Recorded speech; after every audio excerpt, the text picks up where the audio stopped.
Okay.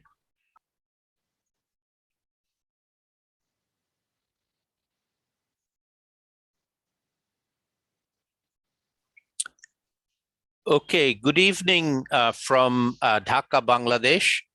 Today is the 1st of April, Friday. It's 7 p.m. Dhaka time. Good evening from Dhaka, good morning and good afternoon and good night to people from different time zones. I'm Salimul Haq. I'm the director of the International Center for Climate Change and Development. And my center has been running the second Global Gobeshona Conference on locally led adaptation and resilience, which has become a global event, which is an entirely online event, which we run 24 hours a day. Over the last 6 days, we held it. And I'll give a bit of an update on what happened during those 6 days, and then I'll introduce and then invite our two speakers for this concluding event. So can we have the slides, please?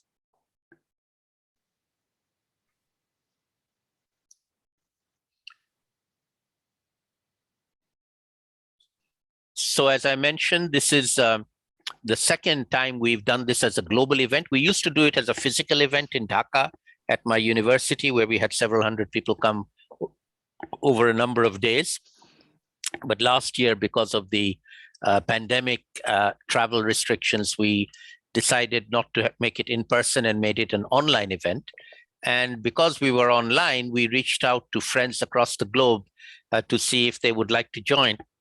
And we got a huge response, and we ended up running nearly 90 sessions across 7 days, running 24 hours a day, with the first 8-hour time block for the Asia Pacific time zone, the second 8 hours for the Africa and Europe time zone, and then the third 8 hours for the Americas, North, South, and Central America time zone. And we went around the world for 7 days doing sessions. And it was a great success. We had people all the way from the Pacific and Australia and Japan and South Asia, a lot of Bangladesh heavily represented, of course, but also many from Africa and Europe and the Americas as well. So we have decided to retain this global conference format and keep it online completely, just also helping with our carbon footprint and not having to have people fly in from all over the world. And so we've decided to continue it, and we are now holding or almost ending the second such global conference. And I'll share a little bit about what happened over the last 6 days.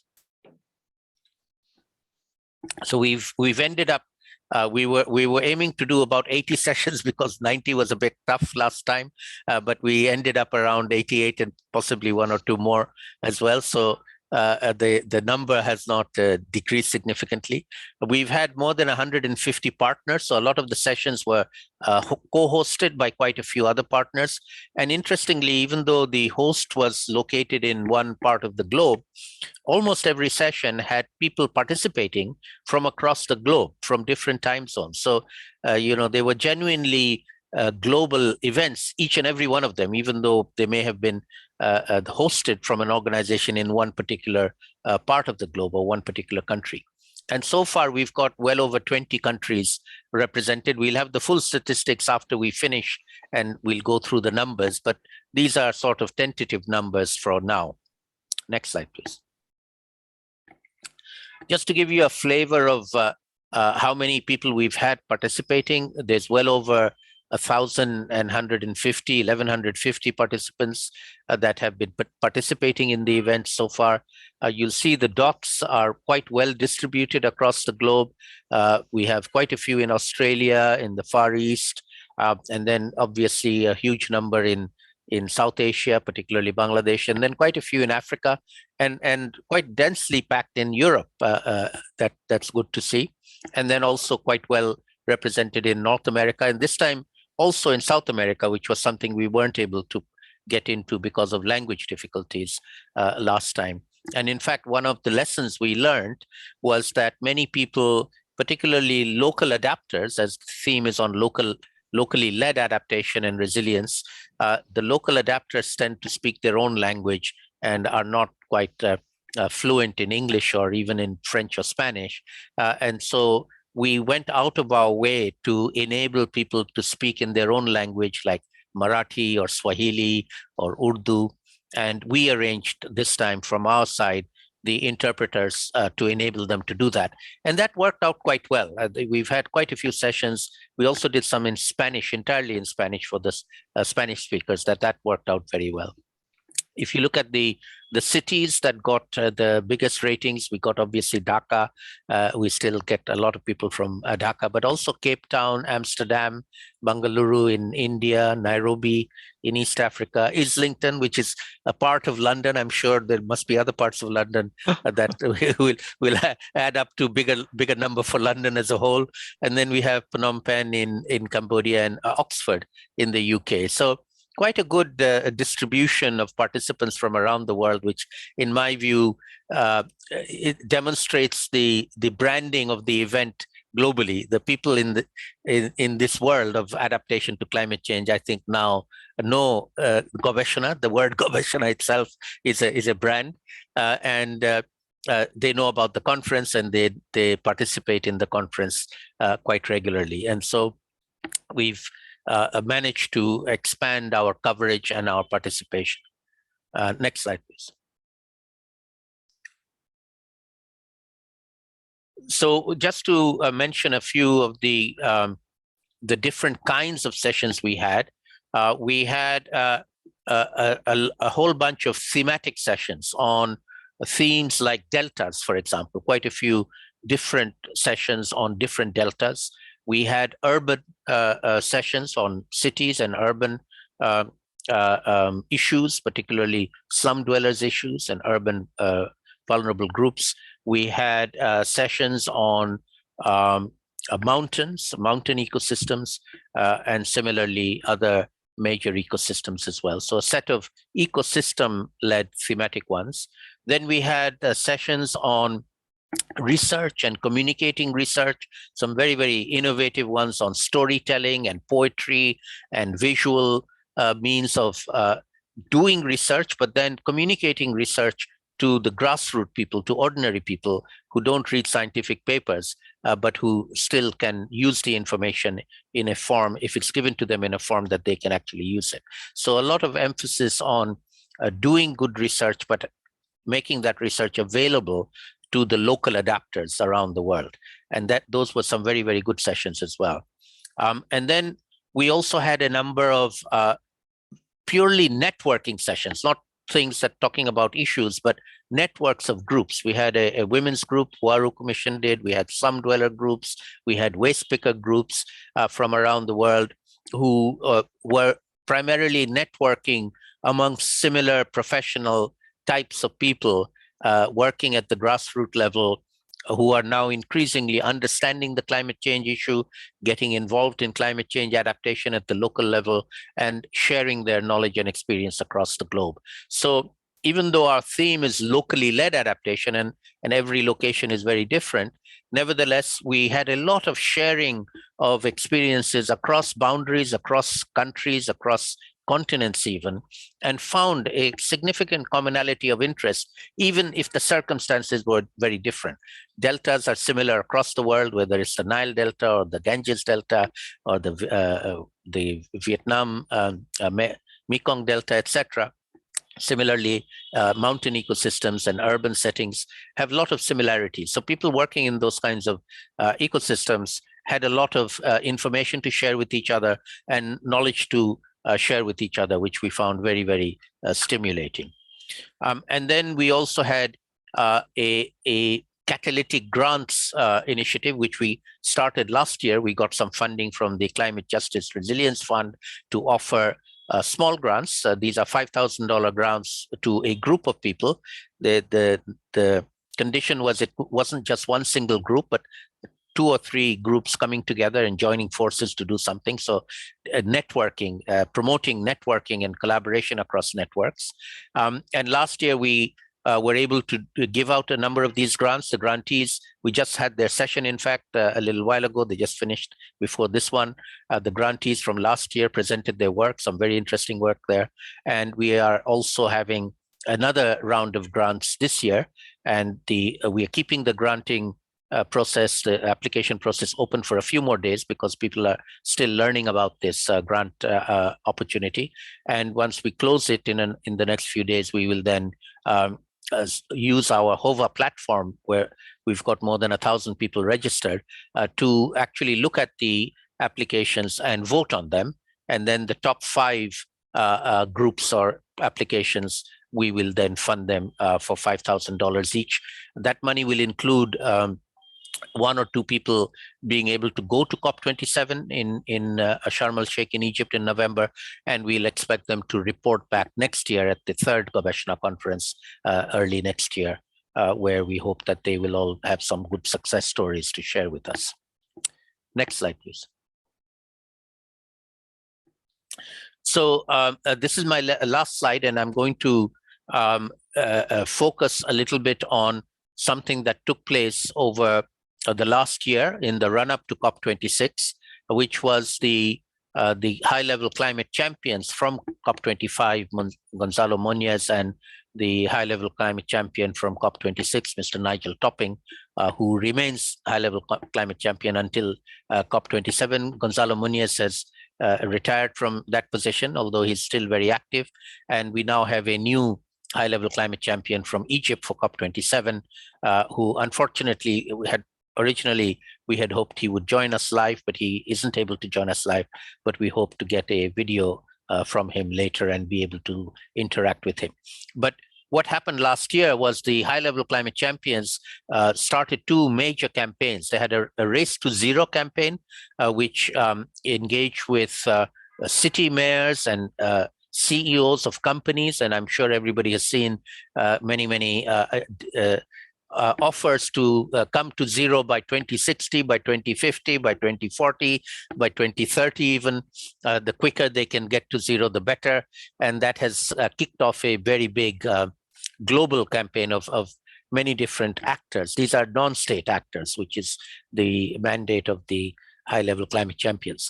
At the same time, they also have a separate campaign called Race to Resilience, which is more focused on resilience building, and in particular focuses on the more vulnerable people. And Sheila Patel, who is the founder of the Slum Dwellers International, is our other guest in this session today. And I had the privilege of being appointed as ambassadors for the Race to Resilience with Gonzalo Muñoz and Nigel Topping. And one of the things that was a very successful initiative was the creation of the Resilience Hub. So the Resilience Hub, if we can have the first slide, first part of the slide, the Resilience Hub was a pavilion, very nice location in Glasgow, in COP26 venue. As you entered the venue, it was a very nice location, meeting spaces on the ground floor for people to mingle and meet and have nice coffee. And then on the first floor, there was a seminar room where we had continuous seminars one after the other. And we did these seminars obviously with people who were in Glasgow participating in person, but we also went out of our way to engage in the hybrid format that we nowadays have with people from all over the world. So Sheila, for example, was not in Glasgow, I was. She participated in quite a few events online. And we also had satellite virtual events taking place around the world, and my center did one for South Asia that were feeding in. So this was a truly hybrid concept that we test ran in Glasgow, and it worked very, very well. We were able to have a lot of networking activities take place, and some big initiatives also announced at the Resilience Hub of a number of groups that came together to announce actual action initiatives as well. So building on that experience, we are expecting and hoping that we will take it to COP27 and do another Resilience Hub in COP27. The arrangements are now being discussed and promoted. Next slide, please.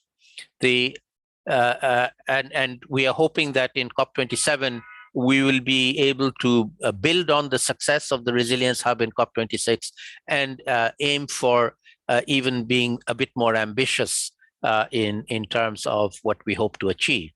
And I will use that segue to our involvement with COP27 Resilience Hub as one of the very concrete ways in which the COP27 activities taking place there and the Gobeshona activities taking place in the last 6 days, we will link them up. Many of our Gobeshona participants will probably be going to Sharm el-Sheikh. Those who are physically there will be able to participate in COP27, and we can start initiating opportunities to hold events there. And those who are not able to go to Sharm el-Sheikh will still be able to participate, and we will be looking at ways in which we can ensure their participation in the COP27 Resilience Hub. So that ends my my presentation part of this session. I'll now move on to the interactive conversations part and introduce our main speaker for this session, Mr. Nigel Topping, whom I've referred to already several times. So Nigel, I'm going to kick off with the first question for you, and then I'll ask Sheila, introduce Sheila, and then ask her to ask you a question as well. And then we'll take it from there and have it more in a conversational style rather than a hard talk Q&A type approach. So building on the conversation we just had of the COP26 Race to Resilience success, I think that was a great success myself. I spent a lot of my time at the Resilience Hub in Glasgow. The coffee was very nice, I must say. That was a tremendous good stroke of genius in getting people to meet up there. But I would say my one, if you like, slight frustration was that whereas we did a lot of good networking and a lot of announcements of activities by non-state actors and sharing of information and activities and networking, we were not really able, in my view, to get inside the negotiating track. The negotiators were all behind closed doors, inaccessible to us, although one or two occasionally would come out and talk at an event, but then they'd go back into the negotiations. And with the results of the negotiations, in many ways are quite disappointing. And I felt we were not able to penetrate inside the negotiation. Now, given that you as high-level champions are official mandated individuals from the COP, to talk to non-state actors and to bring their messages into the COP process, I'd like your thoughts on how we can do that better going forward between now and by the time we get to Sharm el-Sheikh in November this year. Nigel, over to you. Thank you, Celine. First of all, thanks. It's great to meet you, and I think the what you have created, but what you're now creating as a brand and an expectation annually of this big virtual gathering is really impressive and really important. And I'm really pleased to see that the way you keep evolving it, like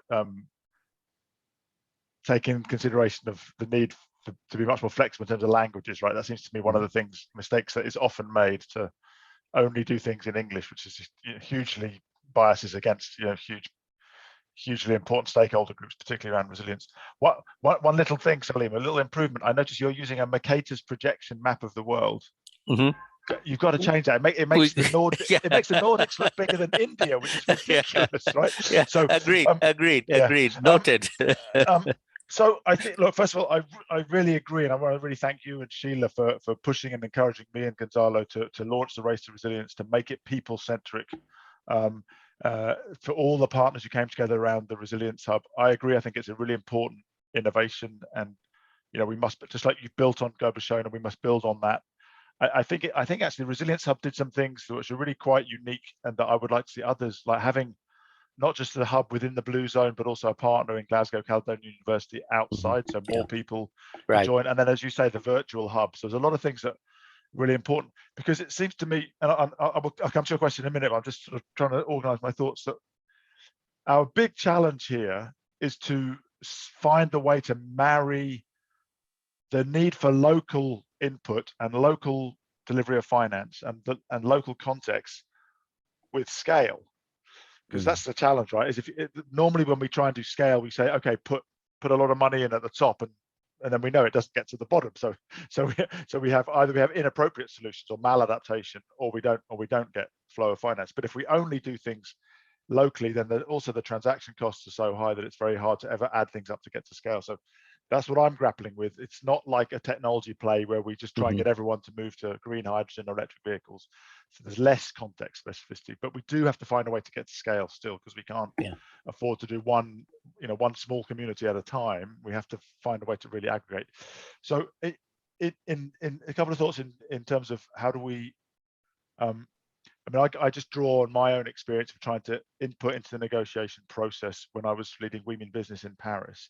And I think there's two things here. One, to recognize that a lot of stuff happens outside of the negotiation process, and that's fine. That's kind of what, and we should drive that. And that means these coalitions of cities and grassroots and philanthropy and some countries, but that are not unanimous. So we shouldn't pretend that that's not helpful, and we should keep driving that. I think in terms of influencing the negotiations, it's just people, you just need to be really forensic about what are you trying to influence, and try and get the biggest possible coalition to share the same messages, so that negotiators from as many countries as possible hear the same thing. So I think that of course there are the tracks on the global goal and adaptation, and on moving forward the conversation around loss and damage. And there I think one thing I think it's really important is I'll give you an example. Just to call for a big fund on loss and damage isn't helpful to anybody, I don't think.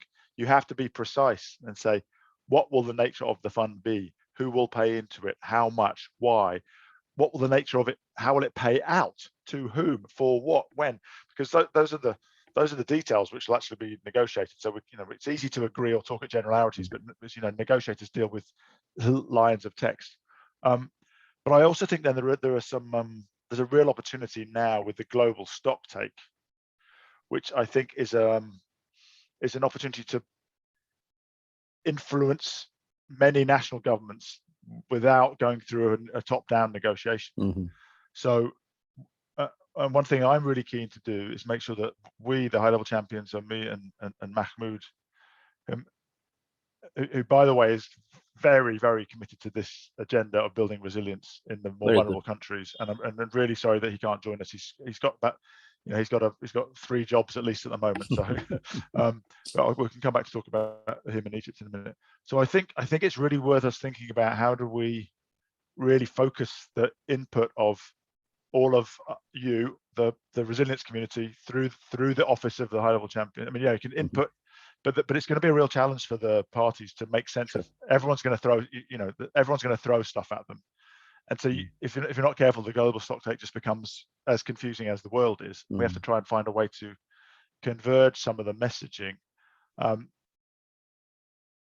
So I was interested. You were talking about the way you ran the sessions. I think similarly the way that we've organised our thinking and our narrative around the race to resilience, around the slum dwellers, the urban poor, super vulnerable to heat stress and to floods, because they lack the roof over our heads, as Sheila would say. They lack the basic infrastructure, and then the smallholder farmers,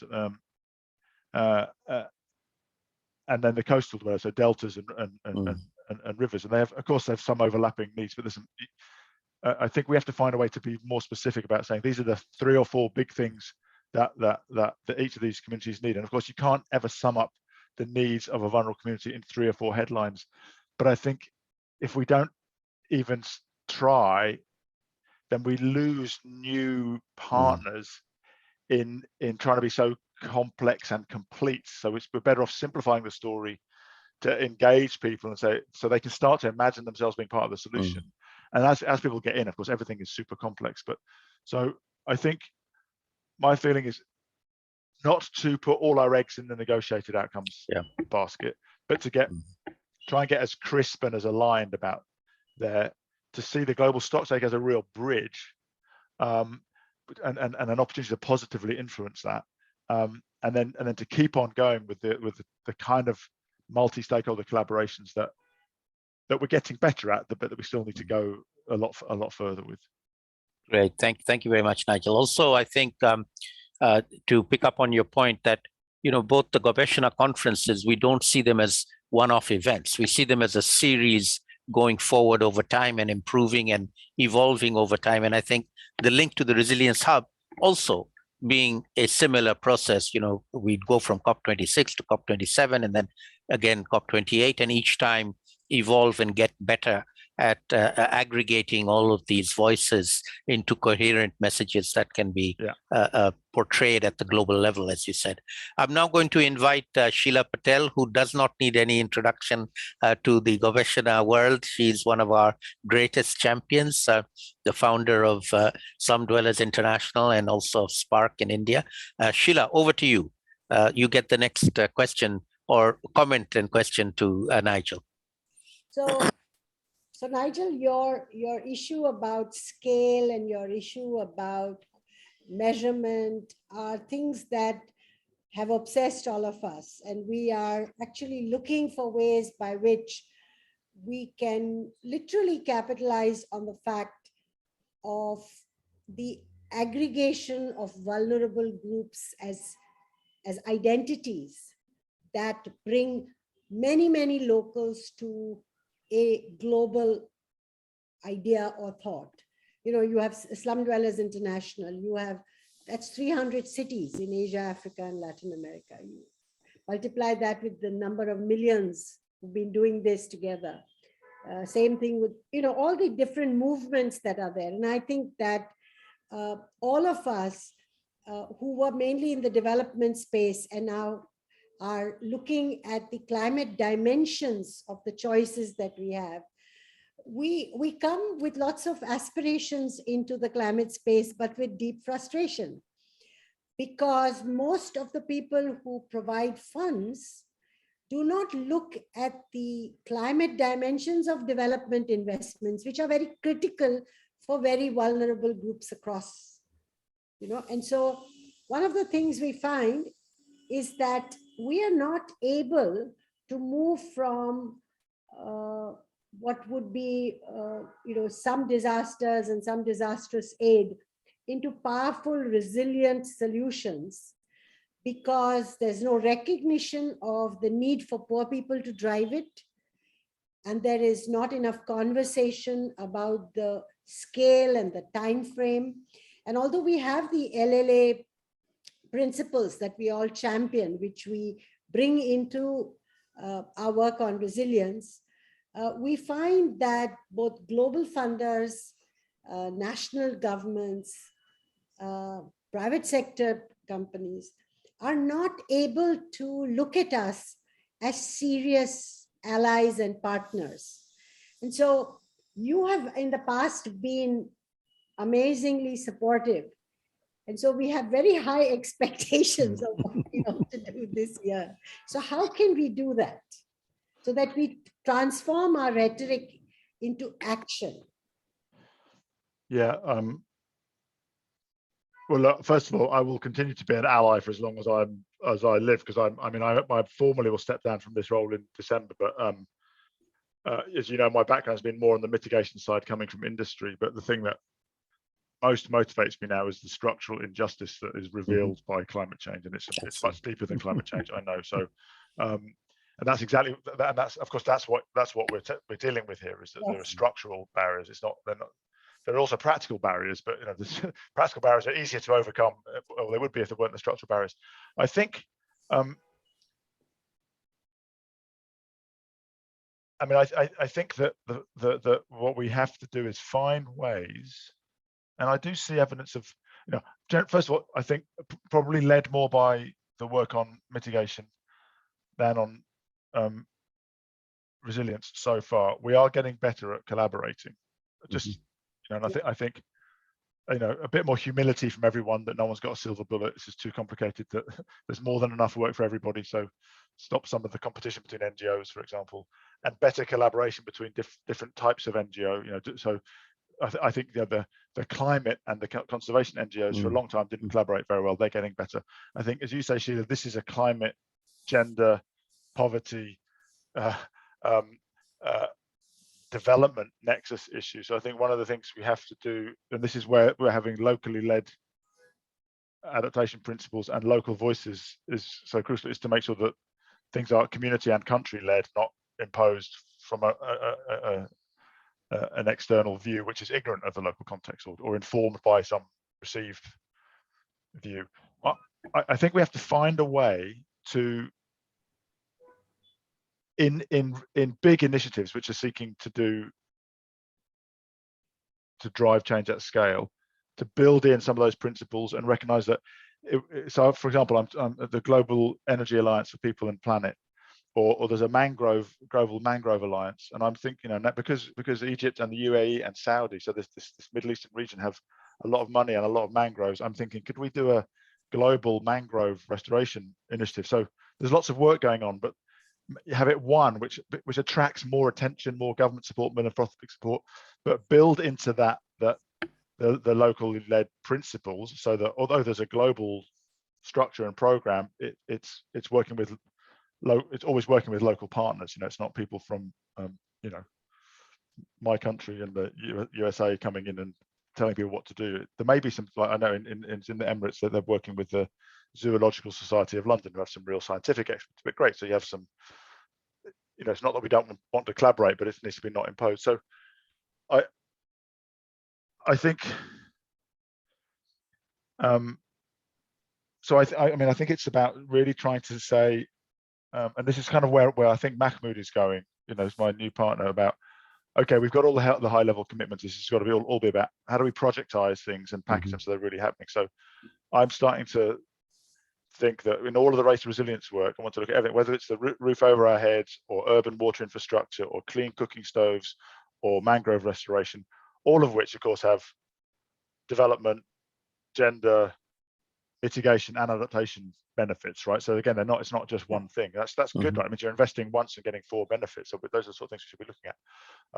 I think so I think I'm starting to think that we as the champion should say, like, we want to see for each of these, really bold initiatives which are aiming to mobilize, not just, I like to say, not just as much funding as we think we dare ask for, but that we actually need to solve the problem. I think that's one of the problems with the 100 billion, right? It's not based in what do we need to solve the problem, so it's a sort of random figure.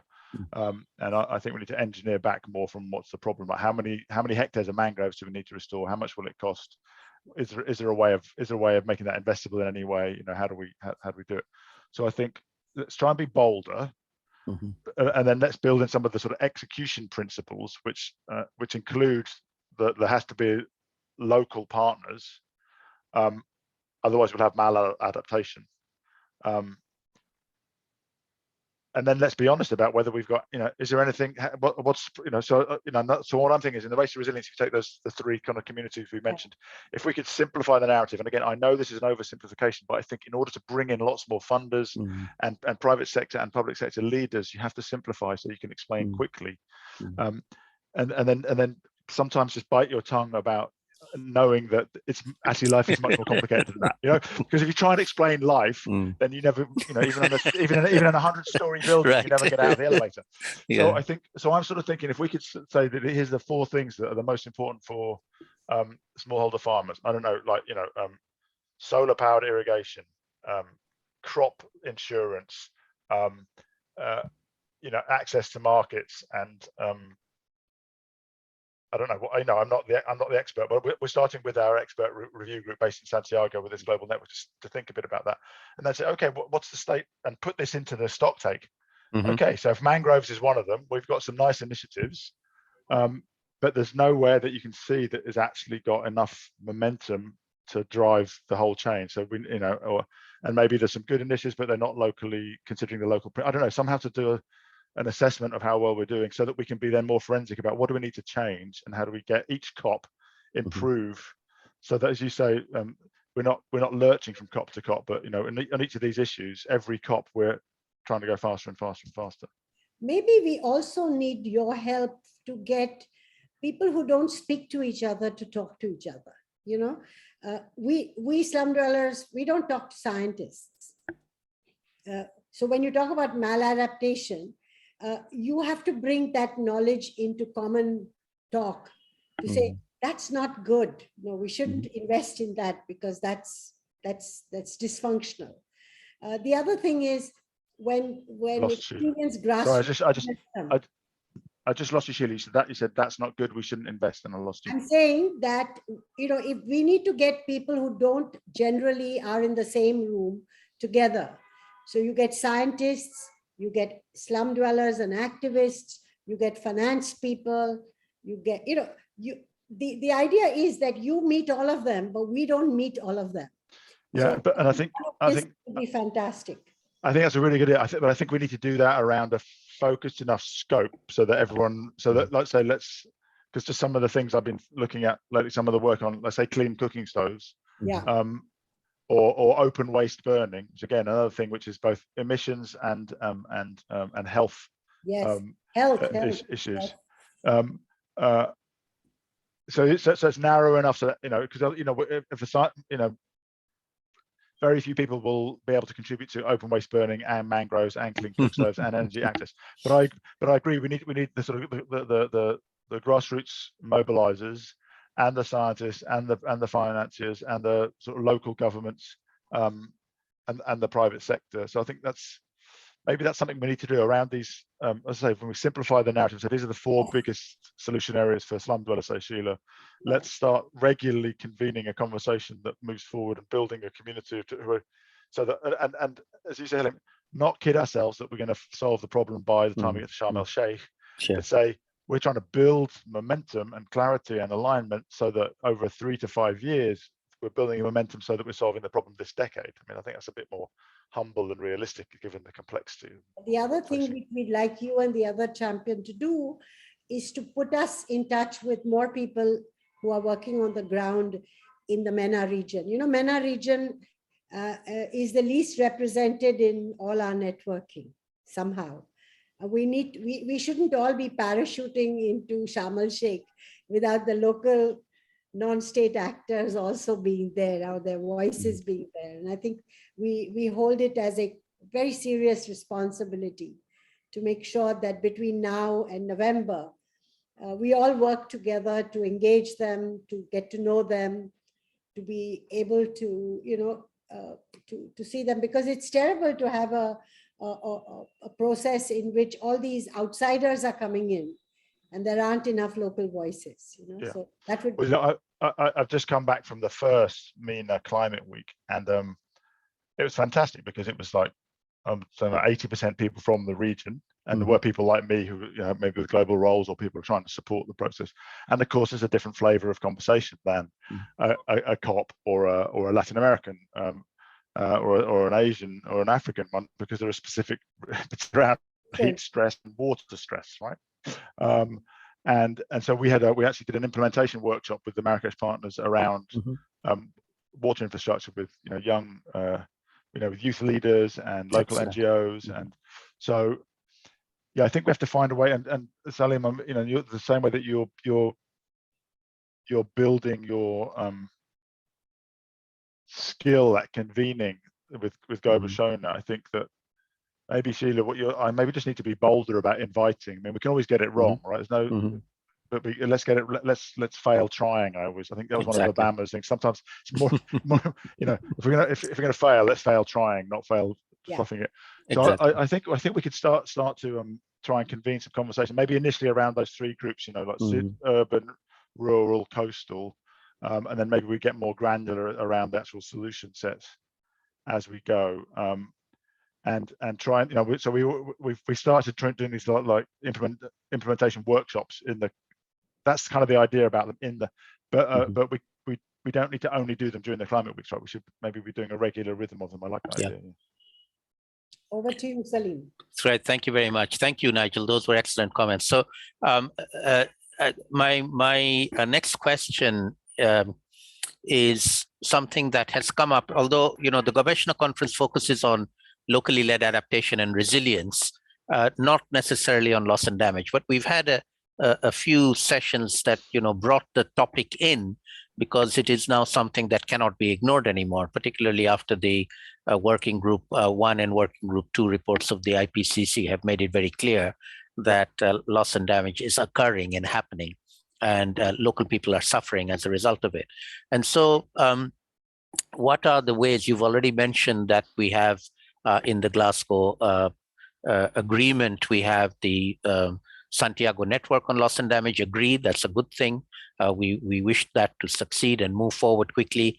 We had hoped to get a Glasgow facility on finance. We didn't get that, but we got a Glasgow dialogue on loss and damage. Let's see if we can use that dialogue constructively going forward. And in both of these cases, there will be workshops scheduled in June in Bonn during the subsidiary bodies meeting of the UNFCCC. So one of the things that we plan to do from the Gobeshona work conference is take a few of these items that are relevant for the ongoing negotiation part of the discussions in the Santiago Network and the Glasgow Dialogue, and feed in some of the messages that we are able to do. I plan to go to the DSP in June myself, and others, other partners will be there as well. So we will be looking to join forces in June in SP, so we can start conversations with the actual negotiators who are going to have to make the decisions, and then continue conversations with them going forward to Sharm el-Sheikh. And in parallel to the negotiation space, as you're quite well aware, in Glasgow, the First Minister of Scotland, Nicola Sturgeon, started the ball rolling on actually financing something. She started with £1 million and then doubled it by the end of the COP. It's not a huge amount, but it is more than anybody else was offering. And so she started the ball rolling, and has got other supporters putting more money in, and that ball is now beginning to roll as well. So is there something we can think of with non-state actors to take this issue forward? And you mentioned specific things, that we show what we're talking about, and not just the principle of, we want polluters to pay, etc. That has limited traction and doesn't attract a lot of support. But practical things, and how can we take that forward? I know you participated in the dialogue that the Scottish government organised a month or so ago as well. Yeah, and I've been thinking a lot about this, because I think it seems to be one of those areas that we've got a bit stuck in a polarized conversation, which to some feels like they're just being asked to sign a blank check, and to others it feels like all they're asking for is the injustice of their situation to be recognised and to be helped. I mean, so it seems so I understand why that's got polarised, and I think the only way when you get that kind of polarisation is to get practical. Because I think one of the issues, frankly, is that I don't think there's clarity about what different vulnerable communities mean by help with losses and damages. So, for example, I think the Caribbean islands have a very particular issue that they are small economies, and when they get hit, they get losses which are of the same order of magnitude as the country's GDP, which just means they've got a massive indebtedness trap, and they don't get relief from that. Whereas some of them, and I'm simplifying, of course, but I'm trying to think in terms of some archetypes to help understand. Whereas there's quite a few Pacific countries where the issue's really much more the slow onset, that they're losing their home. That's very different than a sort of and then I think some of the bigger, more populated countries, it's different again in terms of how do we remove some of the volatility which makes investing in development really, really hard. So that's first thought, is that we need to be specific about there's some different types of losses that need to be catered for in different ways. I think also we need to be honest that actually the world's very sophisticated at dealing with risks and losses in many cases. Like we have, in some cases, we have very good risk sharing and risk pooling mechanisms across countries and across communities that have evolved over the years. When we had the fire of London and everyone, then you start to get the emergence of insurance. And so, and sometimes that's entirely private, sometimes that's socialized. Like, in the UK, all of our healthcare is free at the point of use because it's 100% socialized. Whereas, if I want to borrow money to buy a house, I have to show that I've got house insurance, because that means all of the houses basically are insured. So the risk is shared. So I think we also need to look at what already. I think there are also areas where we're terrible. Like I was just speaking to some people from the World Food Programme. We don't have a kind of immediate responsibility to mobilize finance for. We seem to wait for a disaster and then ask for money and then mobilize it too little, too late. So I'm not saying that but I do think that looking at where we've got good mechanisms for risk sharing and reducing the risk burden, Because the more I think about this, it's the volatility of not. So if you're a farmer, I've done some research. Futures contracts, which seemed like an esoteric financial market, derivative players, they were developed in Japan to provide rice farmers with stability of income. If you don't know whether you're going to get 10 units or 1 unit for your rice, you can't invest. So I mean, I know my brother-in-law is a farmer, and he sells forward. So he will have sold wheat 6 months ago at a much lower price than he could get now. But for him, it was worth it because it meant he knew what he was getting, so he could borrow money for the next tractor. So I think we have to look at some of the mechanisms that work. And when I went to the Caribbean to try and understand this resilience issue from a perspective of small islands last year, I learned a lot about some of the work they're doing on rolling out more of what they call parametric insurance, and that's often subsidized by a rich country, but not fully, because otherwise you have a sort of moral hazard. If someone provides you with insurance and you have no skin in the game, then you have no incentive to avoid the risk. So and what that does, it pays out immediately when a certain parameter is hit, like a wind speed or a level of flooding. So it gets resources locally very quickly. So locally and quickly is really important, right? Not locally and a year later after you've argued, just ground everyone down, they've had to sell their assets. So for example, one of the partners in the Race to Resilience, Insure Resilience, is aiming to extend coverage to 500 million people who don't have insurance cover in the world, in vulnerable communities, by 2025, and they're making quite good progress.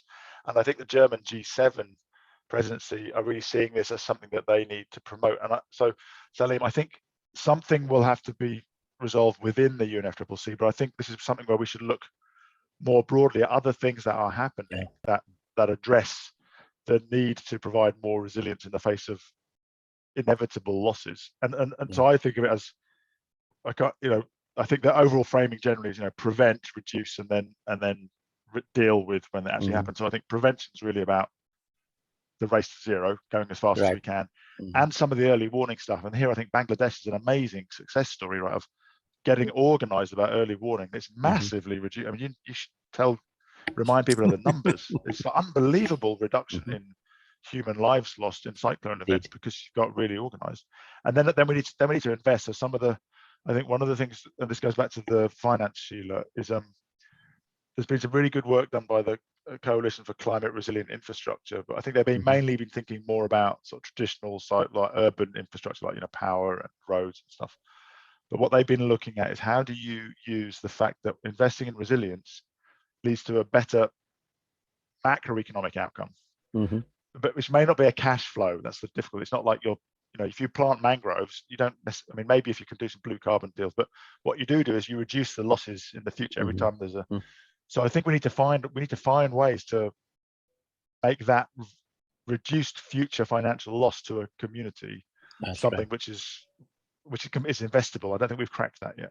Yeah, I think that's also something which is happening, because everything today is related to, all the GDP growth is related to carbon.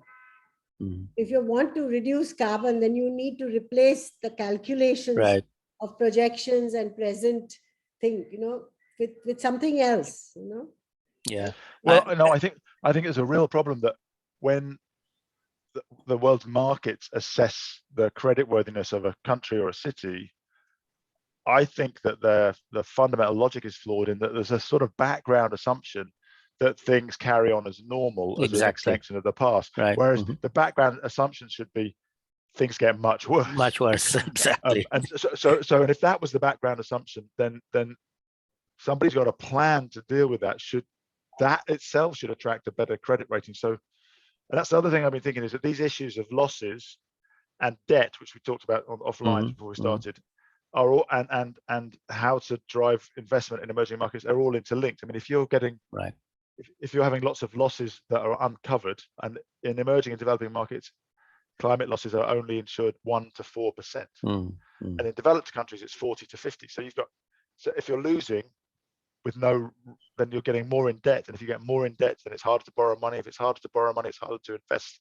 So it's this vicious cycle. Trap, and we have to try and break into it in the losses, in the debt, and in the investment. All three of them, I think. And it's really hard because people have been trying to mobilize development finance well for a long time. So I think that's an area. The only thing I think is different now is we've got more urgency from more people, and the private sector is trying to figure out how it can play a role. So I hope that those two things mean that we can innovate faster. Great, thank you very much. Before we end, I'd like to, touch upon something of significant urgency that's come up, as if we didn't have things bad enough with the COVID crisis and the climate crisis. We now have the Ukraine war crisis, which is upsetting global systems that we have become used to, and actually is very relevant to the climate change question. On the one side, the dependence on fossil fuels of Europe is a complicating factor in dealing with Russian aggression. And on the other hand, the grain markets of the world, primarily coming from Ukraine and Russia, are going to be affected in a very big way. And countries like Bangladesh, for example, I didn't realize this until the war broke out, that we import most of our wheat for our chapatis that we eat from Ukraine. And the prices have already gone up. And so this is now going to percolate into the system in a very bad way, in my view. So we need to be thinking, again, more boldly and innovatively going forward. Do you have any thoughts on that? I mean, of course, I have thoughts, but they're swirling around because it's so hard to grapple with the magnitude of the crisis, both at a human level, what's happening on the ground in Ukraine, but then, as you say, Salim, then the knock-on effects. So, I mean, it's far too early to tell, but I think that it looks like certainly in Europe and the UK, then the shock is accelerating the move towards renewables. So you could say that's a positive consequence. It's also very clear that it's triggering a massive commodity price spike, particularly food, as you say. And Egypt, so I'm following closely because we're partnering, have, I think, guaranteed the price of bread, because similarly they eat a lot of bread, but they import most of their wheat. So, but the government guaranteeing the price means the government is just taking on more and more and more debt. So, and Mahmoud, actually, who's the incoming champion, my fellow champion, he's a former investment minister. He's a PhD in economics. He's been working at the World Bank and the IMF. So he really knows the debt issue very well. And in fact, just the day he was announced, he published an article saying, we have a debt management problem. If you think about it, in the private sector, we have this idea of managed debt restructuring. In America, they call it Chapter 11, where you can say, look, I've got a problem. I can't pay all my debts, but I don't want to go bankrupt. I think we can restructure it. We can come to an arrangement with our creditors. But meantime, I'm going to carry on trading. But in the international domain, it doesn't happen. So there's a common framework which the World Bank has tried to put forward, but it's, again, I'm an amateur here, but I'm learning that the countries who've gone in 4 years later still haven't come out the other end. And all that time, of course, it's very hard to borrow money or move forward. So I think we've got a real big issue internationally that we have to find a better way to restructure debt when it becomes crippling, and it's getting worse for a lot more countries.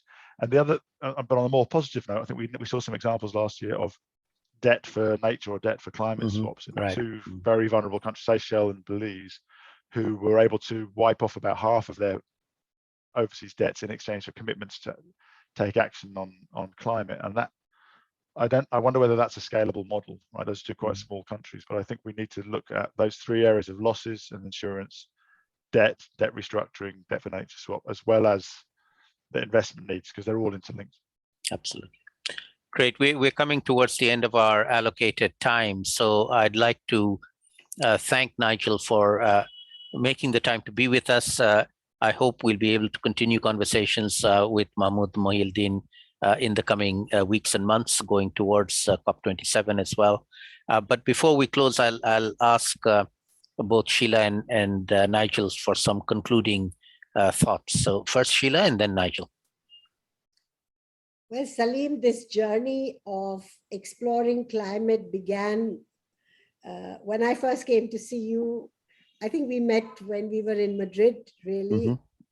And it very quickly absorbed all my intellectual energies. And it's an amazing journey, lots of frustrations, lots of expectations. But clearly, as we have seen in the building of the movement of slum dwellers, in 1996, when we began to think of doing what we're doing in India, in South Africa, everybody was laughing at us. And they said, it can't be done. And today we have 33 countries and 300 cities who are following the same process. So I have a lot of hope. I have a lot of belief in people's innate commitment to make life change for themselves, especially for women, for their children. So I feel very grateful that I have found this community and all of you. And so we can hang on each other's shoulders while we try to grapple with the things in our own backyards and support each other. And Gobeshona is a good way to kickstart the year. And I truly hope that when we come to Sharm el-Sheikh, we will have evolved to another level of understanding, of action, of solidarity, and of real change that we can visibly take back to our local constituency. So thank you. Excellent. Thank you very much, Sheila. Nigel, any final thoughts from your side? I mean, first of all, just thank you for continuing to involve me in the conversation. I mean, I feel like I'm on a very steep learning curve, and it doesn't show any sign of stopping, because every time I have a conversation, I realize that there's more I don't know. I really appreciate the way that you've made this a global event. Although I would really like to come and visit Dakar and see some of the work that you've done on the ground there. So you must come. Yeah. Just a few thoughts. I think, and I really agree with Sheila's point about evolving. And so I think we must be both impatient and patient with ourselves. Like, we're not going to. We're talking about intertwined, complex issues of development, of injustices across multiple dimensions, of the complexities of the climate system and the global economy. So it's about as complicated as you can get. For me, the exciting thing is that the urgency of climate might be a motive force to address some other injustices, right? But I like the idea of evolving, Sheila, and therefore I think. But being both every year being impatient about what we try to deliver at the COP, but also, as Gonzalo said it I think best in Glasgow, he said, when you look at the photo, like the still photograph, you almost always get either angry or frustrated or sad, because it shows just how bad the situation is. But when you look at the movie of how we're evolving, as you've just done, Sheila, looking back at the evolution of Sunbirds International, that can be a real source of hope. And I think we need to do both. We need to remind ourselves of the facts, and we need to then also remind ourselves of how capable we are of progressing, even if we're only like a tenth of the way there. That's the basic idea behind Christiana Figueres's podcast, outrage and optimism. We should be outraged, but not get stuck there. And then we look at what we can do. I think I'm more and more thinking we need to find a way to really kind of simplify the narrative around here. The 3 or 4 things that need to be delivered for those 3 archetypal communities that we've described in the Race to Resilience. And I love the idea of using the convening power of the champions to bring together a broader ecosystem of people who maybe aren't aware enough of each other, don't talk to each other. And again, we can get that wrong, but let's at least get it wrong trying, right? We may find we try and do it for the urban issues, and we might immediately find we need to separate that into water, power, roofs, and then go park. I don't know, but let's try something. And then I think the magic source is going to be how we get the scale, the ambition and mobilization at scale to meet the local. And this may be a surprising source of inspiration. I've just come back from the Emirates, and I went to visit Saudi Arabia. I've never been to Saudi Arabia, so I have a very old idea of what the country's like, and it's changing very, very fast. And it seems the general sense I have from people there is the reason it's changing fast is you've got a very clear top-down vision of a much more open society, and so the role, women, who couldn't drive a car 5 years ago or go out without a chaperone now can do both those things. And they just had a massive rave in the desert with 120,000 young Saudis dancing the night away for 4 nights. So it's things that you never would have believed happening are happening. But there's this combination of a grassroots push for change with a top-down mandate for change. And I think, given some of the things we've seen in mayors and regional governments committing to really drive an ambitious program on climate change, I think if we can get the kind of local government, grassroots organizations, and then some of the international finance and NGO support, that's the sort of secret recipe that we're going to have to unlock, I think. So I'm really excited to be working with you. We'll start cooking it. The road to Sharm el-Sheikh. Yeah. Absolutely. Great. Thank you very much, Nigel and Sheila, for sharing your thoughts and being part of this exercise. So before I conclude, let me just share a couple of thoughts from my side in terms of where do we go from here, and build on the conversations we've had and the discussions that we've had over these nearly 90 sessions in Gobeshona. So we will distill some of them, and Nigel, you're quite right. We have to be very focused in what it is that we think we have to say of relevance in the different arenas that we'll be taking forward, particularly in the UNFCCC process to COP27, but also outside the process. And in particular, your role as the designated champions to deal with non-state actors. I see tremendous opportunity there. And, you know, you and Gonzalo have started the ball rolling with the Race to Zero and the Race to Resilience. Sometimes I envy the fact that the Race to Zero seems to have a lot more publicity and you know, recognition than the Race to Resilience does. So I'd like us to also catch up with them. And in the Race to Resilience, the configuration is somewhat different. It isn't CEOs of companies making commitments. It is local people doing things and being recognized for doing things. And that we still don't have. We still have a very top-down, you know, stakeholder mapping of who the relevant stakeholders are. And then the local people come as an afterthought, or, you know, the so-called beneficiaries. You're thinking of us, but you're not involving us in the discussion. All right. So let's bridge that gap and be better at it. And your convening power as the high-level champions is ideal for that. You know, you don't need to worry about the negotiations. You need to worry about the practice, the problems that are being faced, and find out all the allies that we can bring around tables for specific actions. And I agree with you entirely. The more specific we can be, the more effective we will be. The more general we are, the less effective we will be. And so being a few, and we can't do everything, so let's pick a few that we think are doable and then put some energy into bringing together the right constituencies to try and solve problems and go into solving the problem rather than endlessly describing the problem.